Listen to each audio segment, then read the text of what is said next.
यह है जी के रणभूमि, जहां हर सवाल जीत की तैयारी है। आज हम संविधान के उस हिस्से की गहराई में उतरने वाले हैं जो हम सबकी जिंदगी से सीधे तौर पर जुड़ा हुआ है, हमारे मौलिक अधिकार।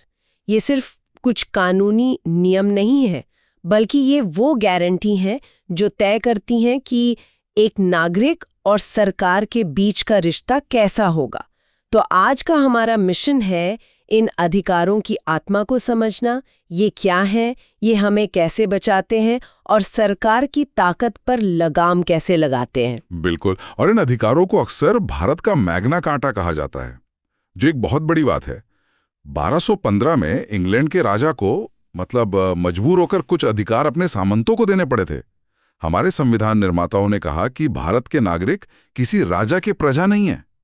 ये अधिकार हमें किसी की दया से नहीं मिले हैं, बल्कि संविधान ने इन्हें हमारी नागरिकता की बुनियाद बनाया है।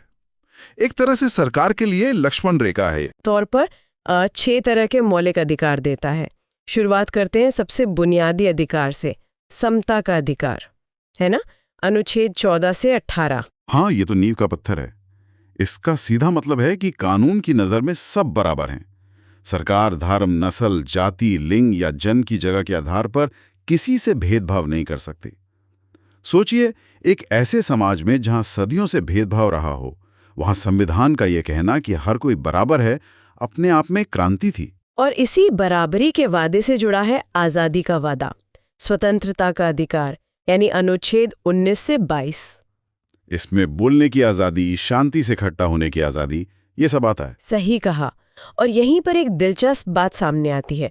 जब 1950 में संविधान बना था, तब इन अधिकारों की सूची में एक और बड़ा अधिकार था, संपत्ति का अधिकार। हाँ, लेकिन अब वो मौलिक अधिकारों में नहीं गिना जाता। ये एक बहुत बड़ा बदलाव था। ऐसा क्यों हुआ? ये छीनने से ज्यादा एक वैचारिक टकराव का नतीजा था। देखिए, आजादी के बाद सरकार जमींदारी खत्म करना चाहती थी, भूमि सुधार लागू करना चाहती थी, लेकिन संपत्ति का मौलिक अधिकार बार बार आड़े आ रहा था। अच्छा। तो कई साल तक संसद और सुप्रीम कोर्ट के बीच इस पर खींचतान चली। आखिरकार 1978 में 44वें संशोधन के जरिए इसे मौलिक अधिकारों की लिस्ट से हटा दिया गया। तो इसका अब क्या मतलब हुआ? क्या आप सरकार किसी की भी जमीन ले सकती है? नहीं, बिल्कुल नहीं। अब भी सरकार बिना कानून की प्रक्रिया अपनाए और बिना उचित मुआवजा दिए आपकी संपत्ति नहीं ले सकती।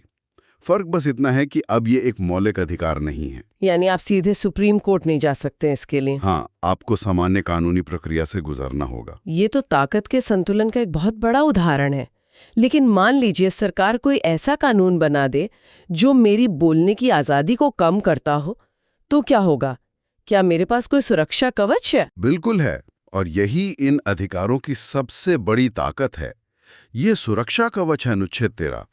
इसे आप मौलिक अधिकारों का गेटकीपर या बॉडीगार्ड समझ सकती हैं। बॉडीगार्ड? ये तो बड़ा दिलचस्प है। हाँ, ये साफ कहता है कि सरकार का बनाया कोई भी कानून अगर मौलिक अधिकारों के दायरे में घुसपैठ करता है, तो वो कानून उस हद तक रद्द माना जाएगा। और ये गेटकीपर तय कैसे करता है कि कौन सा कानून हद पार कर रहा है? यहीं पर सुप्रीम कोर्ट और हाई कोर्ट की भूमिका आती है। अनुच्छेद 13 ही उन्हें न्यायिक समीक्षा, ये जुडिशियल रिव्यू की शक्ति देता है। अदालतें किसी भी कानून को जांच सकती हैं, और अगर वो संविधान की कसौटी पर खरा नहीं उतरता तो उसे असंवैधानिक घोषित कर सकती हैं। और क्या ये ताकत सिर्फ नए बने कानूनों पर लागू होती है या संविधान में किए गए संशोधनों पर भी? ये एक बहुत ही अहम सवाल है। दशकों तक इस पर बहस चली। अंत में 1973 के ऐतिहासिक केशवानंद भारती केस में सुप्रीम कोर्ट ने कहा कि संसद संविधान में संशोधन तो कर सकती है, लेकिन वो संविधान के मूल ढांचे को नहीं बदल सकती। और मौलिक अधिकार इस मूल ढांचे का हिस्सा है। एकदम। तो एक तरह से कोर्ट ने इन अधिकारों के चारों ओर एक और मजबूत दीवार खड़ी कर दी। तो हमारे पास अधिकार हैं, और उन अधिकारों की रक्षा के लिए गेटकीपर भी है। लेकिन अगर मेरे किसी अधिकार का हनन हो ही जाए तो मैं क्या करूं? यहीं पर शायद वो छठा अधिकार काम आता है, संवैधानिक उपचारों का अधिकार, अनुच्छेद 32। बिल्कुल। डॉक्टर अंबेडकर ने इसे संविधान की आत्मा और हृदय कहा था। वाह। ये अधिकार ही बाकी सभी अधिकारों को असलियत बनाता है। इसका मतलब है कि अगर आपके किसी भी मौलिक अधिकार का उल्लंघन होता है तो आप इंसाफ के लिए सीधे सुप्रीम कोर्ट का दरवाजा खटखटा सकती हैं। अच्छा, मतलब निचली अदालतों से शुरू करने की जरूरत नहीं है। जी नहीं, ये इन अधिकारों को दिए गए महत्व को दिखाता है। और जब कोई सुप्रीम कोर्ट पहुंचता है तो कोर्ट इंसाफ कैसे दिलाता है? उसके पास क्या हथियार हैं? कोर्ट के पास 5 बहुत शक्तिशाली हथियार हैं जिन्हें रिट कहा जाता है। जैसे पहला और सबसे जरूरी है बंदी प्रत्यक्षीकरण या हेबियस कॉर्पस। इसका क्या मतलब होता है? इसका शाब्दिक अर्थ है शरीर को पेश करो। अगर पुलिस किसी को अवैध तरीके से हिरासत में रखती है तो कोर्ट ये रेट जारी करके पुलिस को आदेश देता है कि उस व्यक्ति को तुरंत अदालत के सामने लाओ। तो ये तो सीधे सीधे किसी की जान बचाने या उसे जेल से बाहर निकालने जैसा है। हाँ, ये व्यक्तिगत स्वतंत्रता का सबसे बड़ा रक्षक है। और बाकी के रेट्स? दूसरा है परमादेश, यानी हम आदेश देते हैं। अगर कोई सरकारी अधिकारी अपना काम नहीं कर रहा तो कोर्ट उसे काम करने का आदेश दे सकता है। फिर प्रतिषेध और उत्प्रेषण हैं जो निचली अदालतों पर नियंत्रण रखते हैं। और पांचवा है अधिकार पृच्छा, मतलब आपका क्या अधिकार है। अच्छा, अगर कोई गलत तरीके से किसी सरकारी पद पर बैठ गया है तो कोर्ट उससे ये सवाल पूछ सकता है। तो ये अधिकार बहुत मजबूत लगते हैं, लेकिन क्या ये असीमित हैं? क्या मैं अपनी बोलने की आजादी के नाम पर कुछ भी कह सकती हूँ? नहीं, और यहीं पर संविधान का संतुलनकारी पहलू सामने आता है। कोई भी मौलिक अधिकार असीमित नहीं है। सरकार देश की सुरक्षा, सार्वजनिक व्यवस्था, नैतिकता के लिए इन पर उचित प्रतिबंध लगा सकती है। लेकिन ये उचित शब्द तो बहुत अस्पष्ट है। इसका तो कोई भी सरकार अपने फायदे के लिए इस्तेमाल कर सकती है। आपने बिल्कुल सही नस पकड़ी है, और इसीलिए ये तय करने की आखिरी शक्ति भी न्यायपालिका को दी गई है। सरकार प्रतिबंध लगा सकती है, लेकिन वो प्रतिबंध उचित है या नहीं, इसका फैसला अदालत करेगी। समझ गई। अच्छा, एक और सवाल है, क्या ये सारे अधिकार भारत में मौजूद हर व्यक्ति को मिलते हैं या सिर्फ भारतीय नागरिकों को? कुछ अधिकार जो नागरिकता की पहचान से गहरे जुड़े हैं वो सिर्फ भारतीय नागरिकों के लिए है, जैसे अनुच्छेद 15, 16, 19 और 29, 30। मतलब भेदभाव के विरुद्ध अधिकार, सरकारी नौकरियों में अफसर की समानता, बोलने की आज़ादी वगैरह। और वो कौन से अधिकार हैं जो यहाँ रहने वाले किसी विदेशी को भी मिलेंगे? वो अधिकार जो बुनियादी मानवीय गरिमा से जुड़े हैं वो सबको मिलते हैं, जैसे अनुच्छेद 14 यानी कानून के सामने बराबरी, अनुच्छेद 21 जीवन और व्यक्तिगत स्वतंत्रता का अधिकार, ये सबको मिलते हैं। ठीक है, अब हमने अधिकारों की बात की, उन पर लगे प्रतिबंधों की बात की, लेकिन क्या कोई ऐसी असाधारण स्थिति भी है जब इन अधिकारों को पूरी तरह से निलंबित किया जा सकता हो? हाँ, ऐसी एक ही स्थिति है, राष्ट्रीय आपातकाल। जब युद्ध, बाहरी आक्रमण या सशस्त्र विद्रोह के कारण देश में इमरजेंसी लगाई जाती है, तब इन पर रोक लग सकती है। ये तो बहुत गंभीर बात है। इसका मतलब है कि आपातकाल में हमारे पास कोई अधिकार नहीं बचेंगे? नहीं, यहाँ भी एक बहुत बड़ा सेफ्टी वॉल्व है। 44वें संशोधन ने ये साफ कर दिया कि चाहे कितनी भी बड़ी इमरजेंसी क्यों ना हो, 2 अधिकार कभी निलंबित नहीं किए जा सकते। कौन से 2? अनुच्छेद 20 और अनुच्छेद 21, जीवन और व्यक्तिगत स्वतंत्रता का अधिकार, ये कभी सस्पेंड नहीं होते। ये तो बहुत बड़ी सुरक्षा है। जी हाँ, और अनुच्छेद 19 यानी बोलने की आज़ादी, वो भी सिर्फ युद्ध या बाहरी आक्रमण की स्थिति में ही निलंबित हो सकती हैं, आंतरिक गड़बड़ी में नहीं। अधिकारों पर कुछ और भी प्रतिबंध है ना? जैसे सेना या पुलिस के लिए। हाँ, अनुच्छेद 33 संसद को ये ताकत देता है कि वो सशस्त्र बलों, खुफिया एजेंसियों और पुलिस के सदस्यों के मौलिक अधिकारों को सीमित कर सके। इसका मकसद अनुशासन बनाए रखना है। तो अगर हम इस पूरी तस्वीर को एक साथ देखें तो ये साफ हो जाता है कि मौलिक अधिकार सिर्फ कुछ सुविधाओं की लिस्ट नहीं है। ये असल में व्यक्ति की गरिमा और राज्य की शक्ति के बीच एक निरंतर चलने वाला संवाद है। बिल्कुल, ये अधिकार इस दर्शन पर टिके हैं कि सरकार लोगों के लिए है, लोग सरकार के लिए नहीं। ये सुनिश्चित करते हैं कि भारत में किसी व्यक्ति का नहीं बल्कि कानून का राज चले। चाहे कोई कितना भी बड़ा अधिकारी क्यों ना हो, वो कानून के दायरे में है। यही भारतीय लोकतंत्र की सबसे बड़ी ताकत है। आज हम भारतीय संविधान की उस बुनियाद पर बात करेंगे, मतलब जिस पे हमारे लोकतंत्र की पूरी इमारत टिकी है। मौलिक अधिकार। बिल्कुल, मौलिक अधिकार। हमारे पास जो स्रोत हैं वो इन्हें भारतीय संविधान का मैग्ना कार्टा कहते हैं, और ये कोई मामूली बात नहीं है। नहीं, बिल्कुल नहीं। तो आज हमारी कोशिश यही रहेगी कि हम संविधान के भाग 3 यानी अनुच्छेद 12 से 35 तक में जो समता और स्वतंत्रता के अधिकार हैं, उनकी गहराई को समझें। बिल्कुल। और ये समझना बहुत जरूरी है कि ये सिर्फ कुछ कानूनी नियम नहीं है। ये वो वादा है जो संविधान हर नागरिक से करता है। एक वादा। हाँ, ये अधिकार एक कवच की तरह है जो हमें राज्य की मतलब सरकार की असीमित शक्तियों से बचाते हैं और एक ऐसा समाज बनाने की कोशिश करते हैं जहां हर व्यक्ति की गरिमा और आजादी सुरक्षित हो। तो चलिए इसी कवच की परतों को एक एक करके खोलते हैं। सबसे पहले ये समझते हैं कि इन अधिकारों का स्वभाव क्या है, मतलब क्या चीज इन्हें इतना खास बनाती है। देखिए, इसमें 4 बहुत खास बातें हैं। पहली और सबसे जरूरी, ये वाद योग्य हैं, यानी जस्टिशिएबल। जस्टिशिएबल। हाँ, इसका सीधा सा मतलब है कि अगर सरकार आपके इन अधिकारों का हनन करती है तो ये सिर्फ एक शिकायत बनकर नहीं रह जाएगी। अच्छा। आप सीधे देश की सबसे बड़ी अदालतों, सुप्रीम कोर्ट या हाई कोर्ट का दरवाजा खटखटा सकते हैं। यानी ये सिर्फ कागज पर लिखे खोखले वादे नहीं हैं, इनके पीछे अदालत की पूरी ताकत खड़ी है। बिल्कुल। लेकिन दूसरा बिंदु कहता है कि ये असीमित नहीं है, नॉट एब्सोल्यूट। इसका क्या मतलब हुआ? क्या हमारी आजादी पर भी लगाम लगाई जा सकती है? हाँ, और यहीं पर संविधान का वो संतुलन साधने वाला नजरिया सामने आता है। ये अधिकार अनलिमिटेड नहीं है। राज्य मतलब सरकार देश की सुरक्षा, सार्वजनिक व्यवस्था या नैतिकता जैसे बड़े सामाजिक हितों को ध्यान में रखते हुए इन पर उचित प्रतिबंध लगा सकती है। लेकिन ये उचित प्रतिबंध, ये कौन तय करेगा? क्या इसके गलत इस्तेमाल का खतरा नहीं है? ये एक बहुत बड़ा सवाल है और लोकतंत्र में इस पर लगातार बहस चलती रहती है। असल में न्यायपालिका ही इस बात की समीक्षा करती है कि सरकार द्वारा लगाया गया प्रतिबंध उचित है भी या नहीं। अब तीसरी खासियत पर आते हैं, इनका निलंबन, सस्पेंशन। हाँ, राष्ट्रीय आपातकाल के दौरान राष्ट्रपति इन अधिकारों को निलंबित कर सकते हैं। मतलब आपातकाल में ये कवच हमसे छीना जा सकता है। लगभग सारा कवच, लेकिन एक हिस्सा हमेशा बना रहता है और वो सबसे मजबूत हिस्सा है। अच्छा। अनुच्छेद 20 जो अपराधों के लिए सजा से संरक्षण देता है और अनुच्छेद 21 जो जीवन और व्यक्तिगत प्राण एवं दैहिक स्वतंत्रता। हाँ, जीवन और व्यक्तिगत स्वतंत्रता का अधिकार। ये 2 अधिकार किसी भी हालत में, यहाँ तक कि सबसे बड़े आपातकाल में भी निलंबित नहीं किए जा सकते। कभी नहीं। कभी नहीं।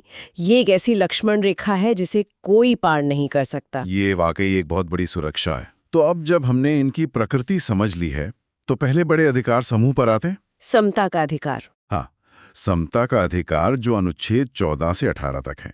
अनुच्छेद 14 कहता है विधि के समक्ष समता। सुनने में बहुत सीधा लगता है ना, कि कानून के सामने सब बराबर हैं। हाँ, सुनने में सीधा लगता है, पर ये उतना सीधा है नहीं। अच्छा। इसका पहला हिस्सा तो यही है कि कानून किसी भी व्यक्ति के साथ, चाहे वो नागरिक हो, विदेशी या कोई कंपनी, कोई भेदभाव नहीं करेगा। लेकिन इसका एक और पहलू है, विधियों का समान संरक्षण। उसका क्या मतलब है? उसका मतलब है कि एक जैसी परिस्थितियों में लोगों के साथ एक जैसा व्यवहार किया जाएगा। लेकिन यहाँ कुछ अपवाद भी हैं जो कामकाज को सुचारू रूप से चलाने के लिए जरूरी समझे गए हैं। जैसे कि? जैसे भारत के राष्ट्रपति और राज्यपालों को, उन्हें अपने कार्यकाल के दौरान लिए गए फैसलों के लिए अदालत में जवाबदेह नहीं ठहराया जा सकता। इसी तरह सांसदों और विधायकों को सदन के अंदर कही गई किसी भी बात के लिए अदालत में नहीं घसीटा जा सकता, ताकि वो बिना किसी डर के अपनी बात रख सकें। बिल्कुल। पर क्या ऐसे ये धारणा नहीं बनती कि कुछ लोग कानून से ऊपर हैं, भले ही इसका उद्देश्य सदन की स्वतंत्रता की रक्षा करना हो? ये एक जायज चिंता है। संविधान बनाने वालों का उद्देश्य उन्हें विशेष अधिकार देना नहीं था, बल्कि ये सुनिश्चित करना था कि वो बिना किसी बाहरी दबाव के अपना काम कर सकें। ठीक है। अब आते हैं अनुच्छेद 15 पर, जो कहता है कि राज्य धर्म, मूल वंश, जाति, लिंग या जन्म स्थान के आधार पर कोई भेदभाव नहीं करेगा। ये तो बहुत स्पष्ट है। दुकानों, होटलों, कुओं, तालाबों, मतलब किसी भी सार्वजनिक जगह पर किसी को आने से नहीं रोका जा सकता। सही बात है। लेकिन फिर हम सकारात्मक कार्यवाही या विशेष प्रावधान जैसी बातें भी सुनते हैं। ये क्या है? ये समता के अधिकार का सबसे जरूरी और शायद सबसे ज्यादा बहस वाला पहलू है। अच्छा। संविधान कहता है कि जो वर्ग ऐतिहासिक रूप से पिछड़ गए हैं उन्हें दूसरों के बराबर लाने के लिए राज्य विशेष कदम उठा सकता है, जैसे महिलाओं और बच्चों के लिए खास कानून बनाना, या फिर अनुसूचित जाति और जनजाति के लोगों के लिए शिक्षण संस्थानों में आरक्षण देना। बिल्कुल तो ये भेदभाव नहीं है? नहीं, इसे भेदभाव नहीं बल्कि बराबरी स्थापित करने का एक तरीका माना जाता है। ये उस दौड़ की तरह है जहां कुछ धावकों को पीछे की लाइन से दौड़ाया गया हो, तो उन्हें बराबरी पर लाने के लिए आपको उन्हें शुरुआती लाइन पर थोड़ा आगे खड़ा करना होगा। सही है। इसी सोच से जुड़ा है अनुच्छेद 16, जो सरकारी नौकरियों में अवसर की समानता की बात करता है। हाँ, और यहीं पर वो समानता और समता का फर्क समझना दिलचस्प हो जाता है। इक्वालिटी और इक्विटी। बिल्कुल। समानता का मतलब है कि आप 3 अलग-अलग कद के लोगों को एक ही साइज का बक्सा दे दें जिस पर खड़े होकर उन्हें मैच देखना है। तो नतीजा ये होगा कि जो पहले से लंबा है उसे और आसानी होगी, लेकिन सबसे छोटे कद वाला शायद अब भी ना देख पाए। सही कहा। और समता या इक्विटी का मतलब है कि आप हर किसी को उसकी जरूरत के हिसाब से मदद दें। मतलब छोटे कद वाले को 2 बक्से और लंबे वाले को शायद एक भी नहीं। हाँ, ताकि तीनों बराबर आकर मैच देख सकें। सरकारी नौकरियों में आरक्षण का मूल आधार यही समता का सिद्धांत है, ताकि जिन वर्गों का प्रतिनिधित्व कम है उन्हें बराबरी का मौका मिल सके। बिल्कुल। ये फर्क बहुत अच्छे से समझ आया। अब आते हैं अनुच्छेद 17 पर, जो अस्पृश्यता यानी छुआछूत का अंत करता है। ये तो बहुत सीधा और शक्तिशाली लगता है। ये भारतीय संविधान के सबसे क्रांतिकारी अनुच्छेदों में से एक है। इसमें कोई अगर या मगर नहीं है। ये अस्पृश्यता को एक दंडनीय अपराध घोषित करता है। और इसके परिणाम भी बहुत गंभीर है ना? बहुत गंभीर। इस अपराध में दोषी पाए गए व्यक्ति को संसद या विधानसभा का चुनाव लड़ने के लिए अयोग्य ठहराया जा सकता है। ये सिर्फ एक सामाजिक बुराई नहीं बल्कि एक कानूनी अपराध है। तो समता के अधिकार की इस यात्रा का आखिरी पड़ाव है अनुच्छेद 18, उपाधियों का अंत। यानी अब कोई महाराजा या राय बहादुर नहीं होगा। हाँ, इसके जरिए संविधान ने जन्म पर आधारित हर तरह की गैर बराबरी को खत्म कर दिया। तो अब राज्य कोई उपाधि नहीं देगा। राज्य अब सेना या शिक्षा से जुड़े सम्मान जैसे परमवीर चक्र या डॉक्टरेट की उपाधि, इनके अलावा कोई और उपाधि नहीं देगा। अच्छा। ये सम्मान आपकी योग्यता का है, आपके वंश का नहीं। और विदेशी उपाधियों का क्या? कोई भारतीय नागरिक भी किसी विदेशी देश से बिना राष्ट्रपति की अनुमति के कोई उपाधि नहीं ले सकता। तो अनुच्छेद 18 के साथ जन्म पर आधारित गैर बराबरी खत्म। जब सब बराबर हो गए तो अगला सवाल ये उठा कि इन बराबर नागरिकों को आजादियां क्या-क्या मिलेंगी? और यहीं से शुरू होता है स्वतंत्रता का अधिकार। बिल्कुल। इसकी शुरुआत होती है अनुच्छेद 19 से, जो 6 लोकतांत्रिक स्वतंत्रताओं की गारंटी देता है। और ये याद रखना जरूरी है कि ये अधिकार सिर्फ भारतीय नागरिकों के लिए हैं। हाँ, केवल नागरिकों के लिए। इसमें शामिल हैं बोलने और अभिव्यक्ति की आजादी, शांति से इकट्ठा होने की आजादी, संघ बनाने की आजादी, पूरे देश में कहीं भी आने जाने की आजादी, कहीं भी बसने की आजादी, और कोई भी पेशा या व्यापार करने की आजादी। लेकिन जैसा हमने पहले देखा, ये आजादियां भी असीमित नहीं हो सकती। इन पर भी वो उचित प्रतिबंध वाली बात आती है। हाँ, और यहाँ पर व्यक्तिगत स्वतंत्रता और सामाजिक जिम्मेदारी के बीच का संतुलन साफ देखा जा सकता है। जैसे आपको बोलने की आज़ादी है, लेकिन आप देश की सुरक्षा को खतरे में नहीं डाल सकते। आपको कहीं भी घूमने की आज़ादी है, लेकिन कुछ आदिवासी क्षेत्रों की संस्कृति की रक्षा के लिए आपके प्रवेश पर रोक लगाई जा सकती है। और व्यापार करने की आज़ादी पर भी। हाँ, आपको व्यापार करने की आज़ादी है, पर आप जहरीली शराब या गैर कानूनी हथियार नहीं बेच सकते। ठीक है। अब आते हैं अनुच्छेद 20 पर, जो दोष सिद्धि से संरक्षण देता है। ये एक तरह से उस व्यक्ति के लिए कवच है जिस पर कोई आपराधिक आरोप लगा हो। ये हर व्यक्ति के लिए, चाहे वो नागरिक हो या नहीं, एक बहुत मजबूत कानूनी कवच है। इसमें 3 बड़ी बातें हैं। पहली, आपको किसी ऐसे काम के लिए सजा नहीं मिल सकती जो करते समय अपराध नहीं था। अच्छा, no ex post facto law. दूसरी, एक ही जुर्म के लिए आपको 2 बार सजा नहीं हो सकती। No double jeopardy. और तीसरी, आपको खुद अपने खिलाफ गवाही देने के लिए मजबूर नहीं किया जा सकता। नो सेल्फ इंक्रिमिनेशन, यानी ये आपको अतीत के कड़े कानूनों से, दोहरी सजा से और खुद के खिलाफ गवाह बनने के दबाव से बचाता है। ये तो एक मुकम्मल सुरक्षा कवच है। बिल्कुल, और इसी कवच को और मजबूत करता है अनुच्छेद 21, प्राण एवं दैहिक स्वतंत्रता का अधिकार। ये शायद संविधान का सबसे महत्वपूर्ण अनुच्छेद है। सबसे महत्वपूर्ण। हाँ, ये कहता है कि किसी भी व्यक्ति को विधि द्वारा स्थापित प्रक्रिया के बिना उसके जीवन या व्यक्तिगत स्वतंत्रता से वंचित नहीं किया जा सकता। और सुप्रीम कोर्ट ने तो इसकी व्याख्या बहुत व्यापक रूप से की है ना? हाँ, समय के साथ इसकी व्याख्या बहुत विस्तृत हुई है। सुप्रीम कोर्ट ने कहा है कि जीने का मतलब सिर्फ सांस लेना नहीं है, बल्कि सम्मान के साथ जीना है। बिल्कुल सम्मान के साथ। इसी एक अनुच्छेद से निजता का अधिकार, स्वच्छ पर्यावरण का अधिकार और गरिमापूर्ण जीवन के कई और अधिकार निकले हैं। ये एक पेड़ की तरह है जिसकी शाखाएं लगातार फैल रही हैं। और इसी पेड़ की एक मजबूत शाखा है अनुच्छेद 21A, यानी शिक्षा का अधिकार। हाँ, इसे 2002 में 86वें संशोधन के जरिए जोड़ा गया था। ये राज्य की जिम्मेदारी तय करता है कि वो 6 से 14 साल के हर बच्चे को मुफ्त और अनिवार्य शिक्षा दे। ये देश के भविष्य में एक संवैधानिक निवेश है। एक तरह से हाँ। स्वतंत्रता के अधिकार में आखिरी पड़ाव है अनुच्छेद 22, जो गिरफ्तारी और नजरबंदी से सुरक्षण देता है। इसमें 2 तरह के मामलों की बात की गई है। हाँ, पहला है साधारण कानूनी मामला, जहां किसी को अपराध करने के बाद गिरफ्तार किया जाता है। अच्छा। ऐसे में व्यक्ति को अपनी गिरफ्तारी का कारण जानने, अपने वकील से सलाह लेने और 24 घंटे के अंदर मजिस्ट्रेट के सामने पेश होने का अधिकार है। ये सामान्य न्याय प्रक्रिया का हिस्सा है। और दूसरा, निवारक निरोध, यानी प्रिवेंटिव डिटेंशन, जो ज्यादा विवादास्पद है। ये काफी अलग और कठोर है। इसमें किसी व्यक्ति को अपराध करने से रोकने के लिए सिर्फ शक के आधार पर बिना सुनवाई के हिरासत में लिया जाता है। बिना सुनवाई के? हाँ, चूंकि ये एक असाधारण शक्ति है, इसलिए संविधान ने इसमें भी कुछ सुरक्षा उपाय रखे हैं। जैसे किसी को 3 महीने से ज्यादा हिरासत में नहीं रखा जा सकता जब तक कि एक सलाहकार बोर्ड इसकी इजाजत न दे। तो अब तक हमने बराबरी और आजादी के अधिकारों को समझ लिया, लेकिन अगर इन अधिकारों का हनन हो तो क्या? संविधान के पन्नों में छिपी आजादी की कहानी के 2 बहुत ही खास चेहरों को देखने वाले हैं।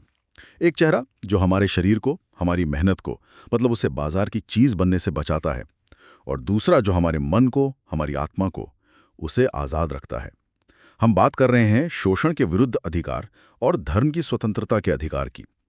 हमारे पास जो सामग्री है वो भारतीय संविधान के अनुच्छेद 23 से लेकर 28 तक का एक, आप कह सकते हैं, एक पूरा खाका है। तो चलिए शरीर और आत्मा की इस आजादी की कहानी को परत दर परत खोलते हैं। ये बहुत खूबसूरत तरीका है इसे देखने का, और ये वाकई 2 स्तंभ है जैसे आपने कहा। पहला जो है अनुच्छेद 23 और 24, वो हमारी शारीरिक गरिमा की रक्षा करता है। मतलब ये पक्का करता है कि किसी इंसान को खरीदा या बेचा न जा सके, उसे जबरदस्ती काम न करवाया जाए। और फिर आता है दूसरा स्तंभ अनुच्छेद 25 से 28, जो हमारे विश्वास, हमारे विचारों, हमारी अंतरात्मा की आज़ादी को सुरक्षित रखता है। और यही तो भारत के सेक्युलर ढांचे की बुनियाद है। बिल्कुल। तो पहले स्तंभ से ही शुरू करते हैं। जब मैं शोषण के विरुद्ध अधिकार के बारे में सोचता हूं तो मेरे दिमाग में वो पुरानी हिंदी फिल्मों के सीन आते हैं, जहां कोई जमींदार किसी गरीब किसान से उसकी जमीन हड़प कर उसे बंधुआ मजदूर बना लेता है। ये सिर्फ कहानियां तो नहीं थी, है ना? नहीं, बिल्कुल नहीं। ये हमारे समाज का एक बहुत कड़वा सच रहा है। बेगार यानी बिना पैसे दिए काम करवाना, ये तो एक स्थापित प्रथा थी। और ये सिर्फ इतिहास की बात नहीं है। आज भी अगर आप देखें तो ईंट भट्टों या दूसरे असंगठित क्षेत्रों में इसके अलग अलग रूप देखने को मिल जाते हैं। संविधान बनाने वाले इस जमीनी हकीकत को बहुत अच्छी तरह समझते थे, और शायद इसीलिए उन्होंने सिर्फ इसे गैर कानूनी नहीं बनाया, बल्कि साफ साफ लिखा कि ये एक दंडनीय अपराध है, ये एक बहुत बड़ा कदम था उस समय। बहुत बड़ा। तो ये जो अनुच्छेद 23 है, जो इस अधिकार की नींव है, वो असल में कहता क्या है? किन चीजों पर रोक लगाता है? देखिए, अनुच्छेद 23 बहुत साफ शब्दों में 3 चीजों पर रोक लगाता है। पहला है मानव तस्करी, मतलब ह्यूमन ट्रैफिकिंग। दूसरा है बेगार, यानी बिना वेतन के जबरदस्ती काम करवाना। और तीसरा है इसी तरह का कोई भी दूसरा बलात् श्रम, मतलब फोर्स्ड लेबर। और यहाँ एक दिलचस्प बात यह है कि ये सुरक्षा कवच सिर्फ भारतीय नागरिकों के लिए नहीं है, बल्कि भारत की जमीन पर मौजूद हर एक व्यक्ति के लिए है, चाहे वो किसी भी देश का हो। मानव तस्करी, ये शब्द सुनने में ही इतना भयानक लगता है।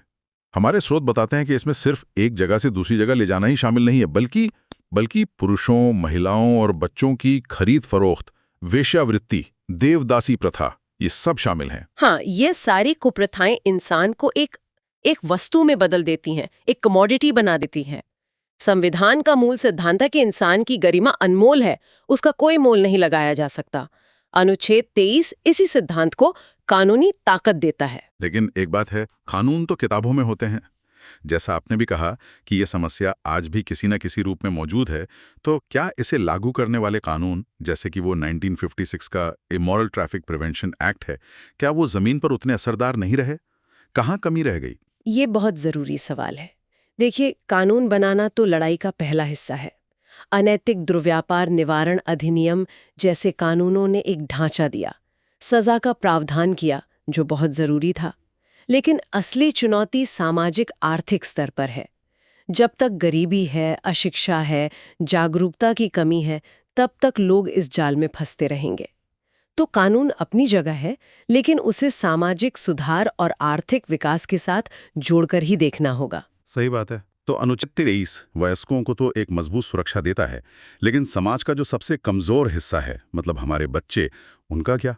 क्या संविधान उनके लिए भी कोई खास सुरक्षा कवच देता है? बिल्कुल, और वो है अनुच्छेद 24। ये खास तौर पर बाल श्रम से जुड़ा है। ये साफ तौर पर कहता है कि 14 साल से कम उम्र के किसी भी बच्चे को किसी कारखाने, खदान या किसी दूसरे खतरनाक काम में नहीं लगाया जा सकता। और यहाँ खतरनाक काम का मतलब है जैसे कंस्ट्रक्शन साइट या रेलवे का काम, जहाँ बच्चे की जान या सेहत को सीधा खतरा हो। लेकिन इसमें एक बारीकी थी, जहां तक मुझे याद है। शुरुआती कानून सिर्फ खतरनाक कामों पर रोक लगाता था, दूसरे कामों पर नहीं। ये सोच थोड़ी अजीब लगती है कि कोई काम बच्चे के लिए गैर खतरनाक कैसे हो सकता है? उसका तो काम ही खेलना और पढ़ना है। आपने सही नस पकड़ी है, बिल्कुल। और इसी सोच में एक बहुत बड़ा बदलाव आया 2016 के संशोधन के साथ। ये सिर्फ एक कानूनी बदलाव नहीं था, ये सोच का बदलाव था। पहले बहस इस पर होती थी कि काम खतरनाक है या नहीं। 2016 के बाद बहस इस पर आ गई कि कोई भी काम जो बच्चे को स्कूल जाने से रोके, जो उसके खेलने का समय छीने, वो उसके बचपन के अधिकार का हनन है। अच्छा, तो अब कानून क्या कहता है? पूरी तरह से पाबंदी है? हाँ। अब 14 साल से कम उम्र के बच्चों के लिए हर तरह के व्यावसायिक काम पर पूरी तरह से पाबंदी है। कुछ पारिवारिक व्यवसायों में बहुत सीमित छूट है, लेकिन वो भी उनकी पढ़ाई के बाद छुट्टियों में। और 14 से 18 साल के जो किशोर हैं, उन्हें भी खतरनाक व्यवसायों से दूर रखा गया है। तो अब ये सिर्फ एक लेबर लॉ नहीं, जैसा आपने कहा, बल्कि ये एक चाइल्ड राइट्स का कानून बन गया है। ये बहुत बड़ा और जरूरी बदलाव है। तो ये पहला स्तंभ हमारे शरीर, हमारी मेहनत और हमारे बचपन की रक्षा करता है। लेकिन इंसान सिर्फ शरीर तो नहीं है, हमारे अंदर एक मन है, एक आत्मा है, जिसमें विचार और विश्वास पनपते हैं। और यहीं पर संविधान का दूसरा स्तंभ आता है, धर्म की स्वतंत्रता का अधिकार। हाँ, और इसकी शुरुआत होती है अनुच्छेद 25 से।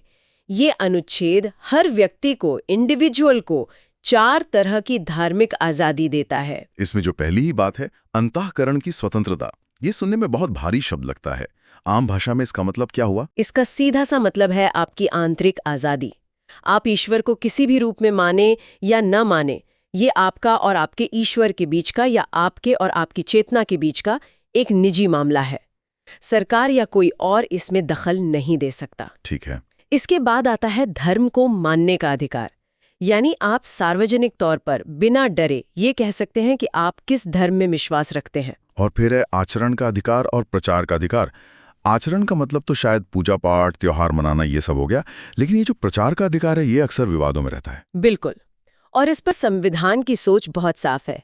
प्रचार का मतलब है अपने धर्म की अच्छी बातें, उसके सिद्धांत दूसरों को बताना। लेकिन हमारे स्रोत इस पर एक बहुत बड़ी चेतावनी को रेखांकित करते हैं। प्रचार के अधिकार में जबरदस्ती धर्म बदलवाना शामिल नहीं है। लालच देकर, डरा धमकाकर या धोखे से किया गया कोई भी धर्मांतरण पूरी तरह से गैरकानूनी है। ये तो बहुत दिलचस्प है। मतलब संविधान एक हाथ से आज़ादी देता है और दूसरे हाथ से उसकी सीमाएं भी तय कर देता है। तो क्या इसका मतलब ये है कि ये धार्मिक स्वतंत्रता असीमित नहीं है? नहीं, बिल्कुल नहीं। और यही भारतीय संविधान की खूबसूरती है। ये किसी भी अधिकार को असीमित मतलब एब्सोल्यूट नहीं बनाता। धर्म की स्वतंत्रता पर सरकार 3 आधारों पर रोक लगा सकती है: सार्वजनिक व्यवस्था, पब्लिक ऑर्डर, नैतिकता, मोरालिटी और स्वास्थ्य हेल्थ। इसका कोई उदाहरण दे सकते हैं? मतलब अगर कोई कहे कि मेरे धर्म में मानव बलि की प्रथा है, तो क्या उसे इसकी इजाजत मिलेगी? कभी नहीं। ये नैतिकता और सार्वजनिक व्यवस्था दोनों के खिलाफ होगा। इसी तरह धर्म के नाम पर आप सती प्रथा या एक से ज्यादा विवाह जैसी सामाजिक कुरीतियों को सही नहीं ठहरा सकते। राज्य को समाज सुधार के लिए कानून बनाने का पूरा हक है और ये हक धार्मिक स्वतंत्रता से ऊपर है। ये संतुलन बनाना ही संविधान निर्माताओं की सबसे बड़ी चुनौती और सबसे बड़ी कामयाबी थी। ये तो हुई एक व्यक्ति की आज़ादी की बात, लेकिन धर्म तो सामूहिक भी होता है। लोग मिलकर पूजा करते हैं, संस्थाएं बनाते हैं, ट्रस्ट बनाते हैं। इसके बारे में अनुच्छेद 26 बात करता है ना? एकदम सही। जहां अनुच्छेद 25 हर व्यक्ति का अधिकार है, वहीं अनुच्छेद 26 हर धार्मिक संप्रदाय यानी रिलीजियस डिनोमिनेशन का अधिकार है। ये उन्हें अपने धार्मिक मामलों को मैनेज करने की आज़ादी देता है। किस तरह की आज़ादी? क्या कर सकते हैं वो? वो धार्मिक कामों के लिए संस्थाएं जैसे मंदिर, मस्जिद, मठ, चर्च, गुरुद्वारा ये सब बना सकते हैं और उनका रखरखाव कर सकते हैं। अपने धर्म से जुड़े मामलों का खुद प्रबंधन कर सकते हैं और कानून के दायरे में रहते हुए चल अचल संपत्ति खरीद सकते हैं और उसे मैनेज भी कर सकते हैं। लेकिन ये सब भी, याद रखिए, सार्वजनिक व्यवस्था, नैतिकता और स्वास्थ्य के अधीन है। ठीक है। अब आते हैं उस अनुच्छेद पर जो शायद आज के समय में सबसे ज्यादा प्रासंगिक है और जिस पर सबसे ज्यादा बहस होती है। अनुच्छेद 27 यानी धर्म और टैक्स का रिश्ता। हाँ, ये भारतीय सेक्युलरिज्म का प्रैक्टिकल पक्ष दिखाता है। इसका सिद्धांत बहुत सरल है। सरकार जनता से जो टैक्स वसूलती है, उस पैसे का इस्तेमाल किसी एक खास धर्म को बढ़ावा देने के लिए नहीं कर सकती, क्योंकि सरकारी खजाना वो तो हर धर्म को मानने वाले और ना मानने वाले सबके पैसों से भरता है। और इसका मतलब ये भी हुआ कि किसी नागरिक को किसी खास धर्म के प्रचार के लिए टैक्स देने पर मजबूर नहीं किया जा सकता। लेकिन हमारे श्रुत यहाँ कर, टैक्स और शुल्क फी के बीच एक फर्क बताते हैं। ये क्या है? ये फर्क समझना जरूरी है। हाँ, ये सिर्फ कानूनी बारीकी नहीं है। ये भारतीय धर्मनिरपेक्षता का, क्या कहते हैं, सीक्रेट सॉस है। देखिए, टैक्स सबके लिए अनिवार्य होता है और सरकार इसके बदले कोई सीधी सेवा देने का वादा नहीं करती, लेकिन शुल्क या फीस किसी खास सेवा के बदले ली जाती है। जैसे कोई उदाहरण, मान लीजिए सरकार कुंभ मेले या हज यात्रा के दौरान तीर्थ यात्रियों की सुरक्षा, साफ सफाई या मेडिकल सुविधा के लिए विशेष इंतजाम करती है। तो इस इंतजाम पर जो प्रशासनिक खर्च होता है, उसके लिए वो एक छोटी सी फीस ले सकती है। इसे धर्म का प्रचार नहीं माना जाएगा, बल्कि एक सेक्युलर सुविधा देने का खर्च माना जाएगा। ये बहुत ही प्रैक्टिकल समाधान है जो सरकार को व्यवस्था बनाए रखने की इजाजत देता है, बिना किसी धर्म का पक्ष लिए। ये वाकई एक बेहतरीन संतुलन है। चलिए अब आखिरी अनुच्छेद 28 पर आते हैं, जो स्कूलों कॉलेजों में धार्मिक शिक्षा से जुड़ा है। ये अनुच्छेद भी हमारे सेक्युलर ताने बाने को मजबूत करता है और ये अलग अलग तरह के संस्थानों के लिए अलग अलग नियम बनाता है। इसे आसान भाषा में कैसे समझें? जैसे कोई सरकारी स्कूल है, पूरी तरह से सरकारी, क्या वहां किसी एक धर्म की शिक्षा दी जा सकती है? बिल्कुल नहीं। जो संस्थान पूरी तरह से सरकारी पैसे से चलते हैं, वहां धार्मिक शिक्षा देना पूरी तरह से मना है, फुल स्टॉप। और उन प्राइवेट स्कूलों का क्या, जिन्हें सरकार से किसी तरह की मदद या मान्यता मिलती है? वहां धार्मिक शिक्षा दी तो जा सकती है, लेकिन किसी भी छात्र को उसमें शामिल होने के लिए मजबूर नहीं किया जा सकता। ये पूरी तरह से स्वैच्छिक होगा, वॉलंटरी होगा। और अगर छात्र नाबालिग है, माइनर है, तो उसके माता पिता या अभिभावक की सहमति लेनी जरूरी होगी। उनकी हाँ के बिना उसे किसी भी धार्मिक कार्यक्रम या प्रार्थना में शामिल नहीं किया जा सकता। तो अगर हम आज की पूरी चर्चा को समेटें, अनुच्छेद 23 और 24 हमें शोषण, बेगार और बाल श्रम से बचाते हैं।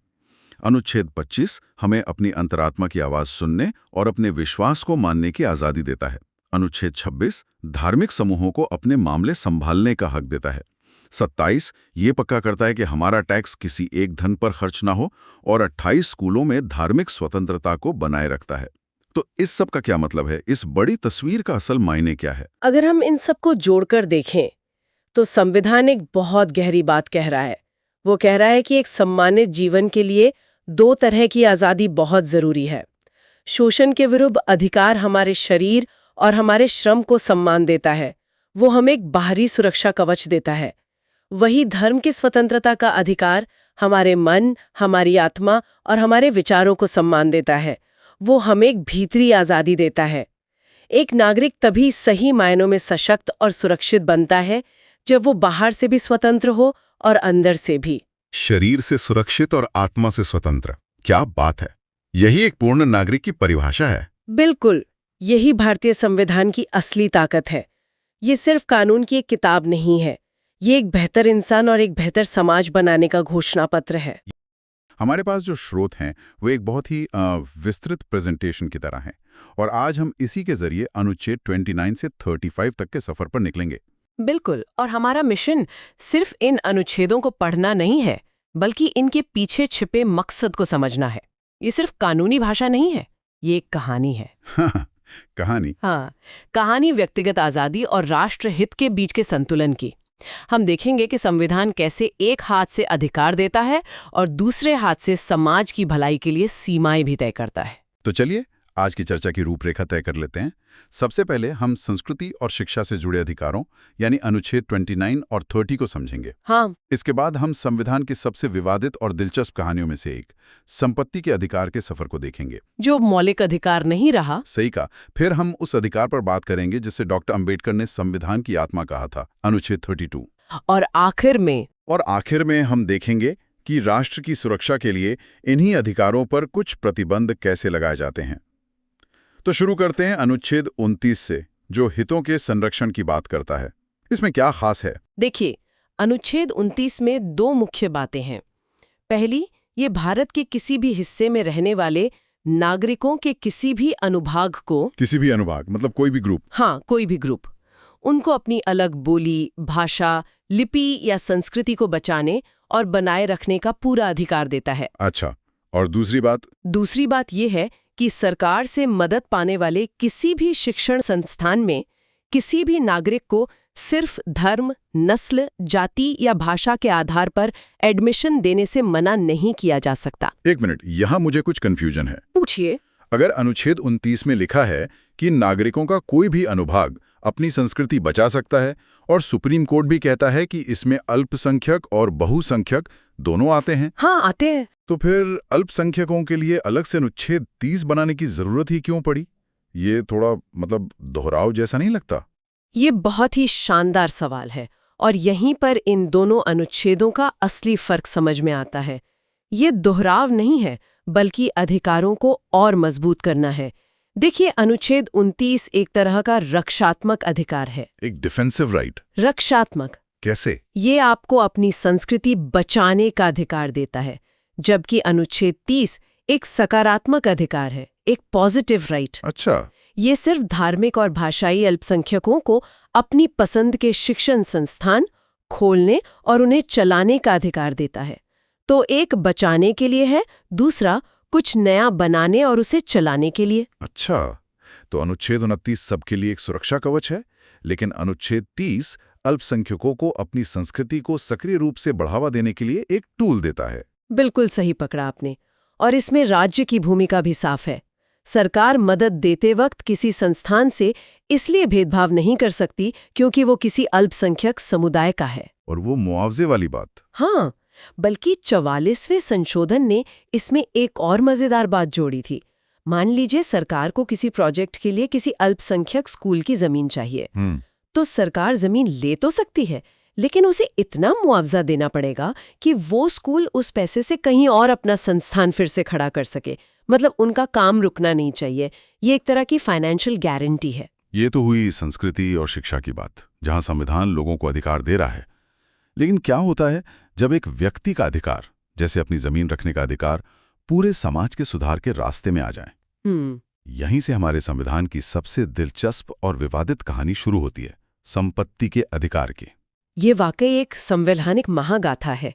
जब 1950 में संविधान लागू हुआ तो संपत्ति का अधिकार अनुच्छेद 19(1)(f) और 31 के तहत एक मौलिक अधिकार था। एक फंडामेंटल राइट। हाँ, और ये एक बहुत मजबूत अधिकार था। और यहीं से टकराव शुरू हुआ। हाँ, और ये कोई छोटा मोटा टकराव नहीं था।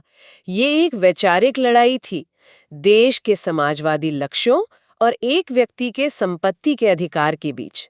इसी खींचतान की वजह से संविधान में पहला, चौथा, 7वां, 25वां न जाने कितने संशोधन करने पड़े। दशकों तक संसद और सुप्रीम कोर्ट के बीच एक तरह की जंग चलती रही।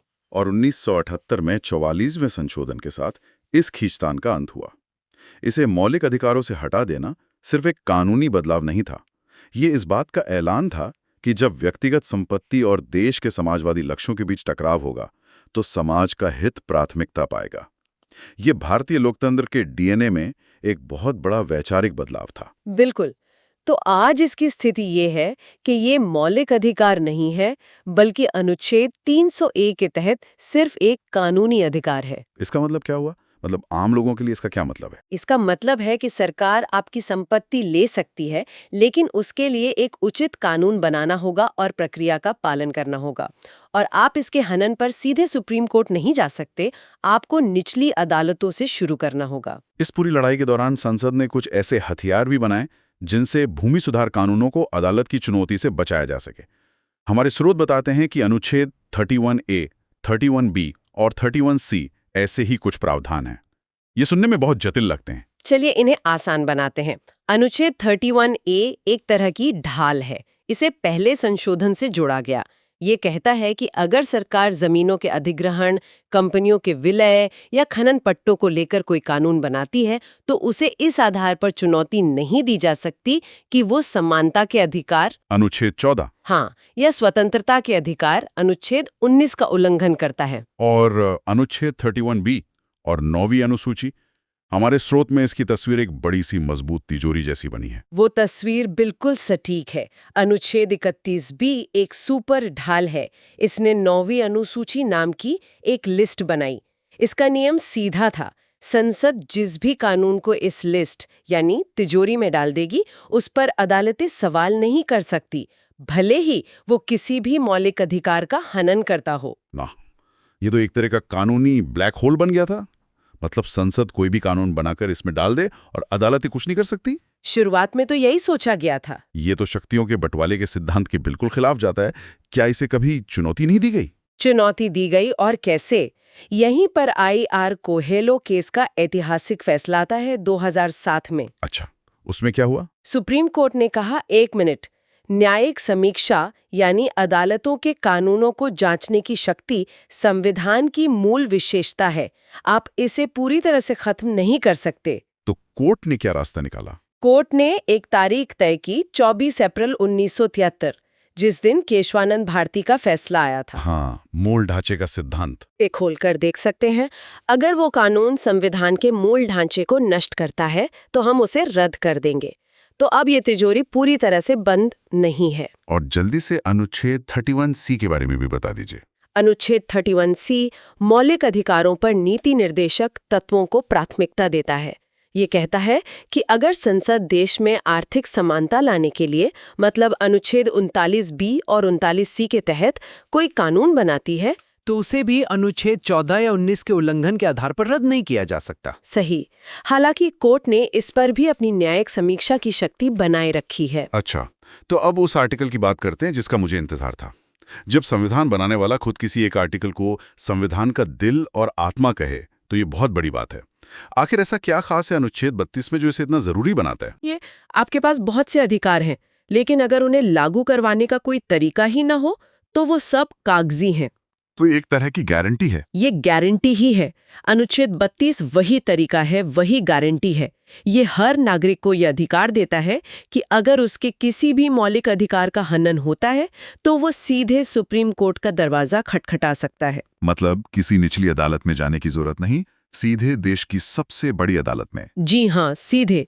और इसीलिए इसे संविधान की मूल विशेषता माना गया है, जिसे संसद भी खत्म नहीं कर सकती। इस अधिकार को लागू करने के लिए सुप्रीम कोर्ट के पास 5 बहुत शक्तिशाली उपकरण हैं, जिन्हें रिट कहते हैं। हाँ, इनके नाम बड़े दिलचस्प हैं। बंदी प्रत्यक्षीकरण, परमादेश। इन्हें आसान भाषा में समझाएंगे। जरूर, चलिए एक एक करके समझते हैं। पहला है बंदी प्रत्यक्षीकरण, हेबियस कॉर्पस। इसका मतलब? इसका सीधा मतलब है शरीर को पेश करो।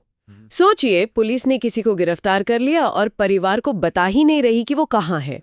तो परिवार कोर्ट जा सकता है और कोर्ट ये रिट जारी करके पुलिस को आदेश देगा, उस व्यक्ति को 24 घंटे के अंदर हमारे सामने पेश करो, ताकि हम तय कर सकें कि तुम्हारी हिरासत कानूनी है या नहीं। ये गैर कानूनी हिरासत के खिलाफ एक बहुत बड़ा सुरक्षा कवच है। ये तो बहुत जरूरी है। हाँ। और दूसरा है परमादेश, मैंडमस, यानी हम आदेश देते हैं। ये डू योर जॉब रिट है। मान लीजिए कोई सरकारी अधिकारी है जिसका काम आपको लाइसेंस देना है और वो बिना किसी कारण के आपका काम नहीं कर रहा, तो आप कोर्ट जा सकते हैं और कोर्ट उसे आदेश देगा कि वो अपना कानूनी कर्तव्य पूरा करे। अच्छा। और प्रतिषेध, प्रोहिबिशन। प्रतिषेध का मतलब है रोकना। ये stop that's not your job writ है।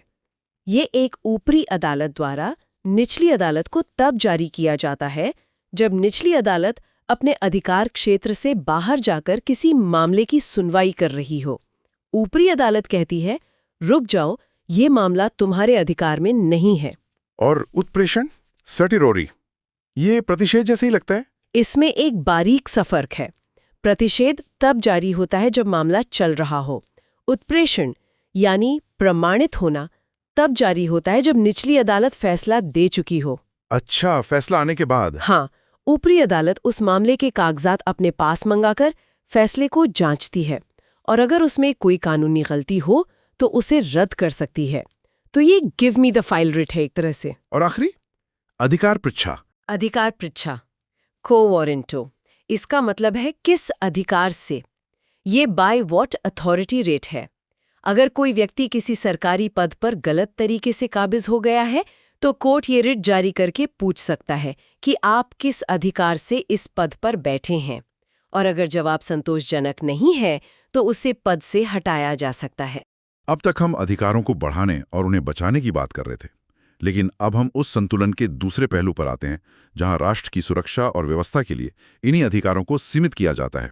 अनुच्छेद 33 इसी की बात करता है। हाँ, ये एक बहुत ही व्यावहारिक प्रावधान है। अनुच्छेद 33 संसद को ये शक्ति देता है कि वो सशस्त्र बलों, अर्धसैनिक बलों, पुलिस और खुफिया एजेंसियों के सदस्यों के मौलिक अधिकारों को सीमित कर सके या खत्म कर सके। ऐसा क्यों? वजह सीधी है, अनुशासन और कर्तव्य का पालन सुनिश्चित करना। सेना या पुलिस में अभिव्यक्ति की स्वतंत्रता या संगठन बनाने की स्वतंत्रता उसी तरह लागू नहीं हो सकती जैसे आम नागरिकों पर होती है। राष्ट्रीय सुरक्षा का मामला है। बिल्कुल। और इसमें सिर्फ लड़ने वाले सैनिक ही नहीं, बल्कि सेना में काम करने वाले बावर्ची, नाए, मैकेनिक जैसे लोग भी आते हैं। और सबसे बड़ी बात, संसद के इस कानून को अदालत में चुनौती नहीं दी जा सकती। और अनुच्छेद 34 जो मार्शल लॉ की बात करता है। मार्शल लॉ यानी सैन्य शासन, ये बहुत ही असाधारण परिस्थितियों में लागू होता है, जैसे युद्ध, विद्रोह या दंगे। जब किसी इलाके में नागरिक प्रशासन पूरी तरह फेल हो जाए, ऐसी स्थिति में व्यवस्था बनाए रखने के लिए सेना को कमान सौंपी जाती है और उस दौरान मौलिक अधिकारों पर प्रतिबंध लग जाता है। इसमें एक क्षतिपूर्ति अधिनियम, एक्ट ऑफ इंडेमनिटी का भी जिक्र है। वो क्या है?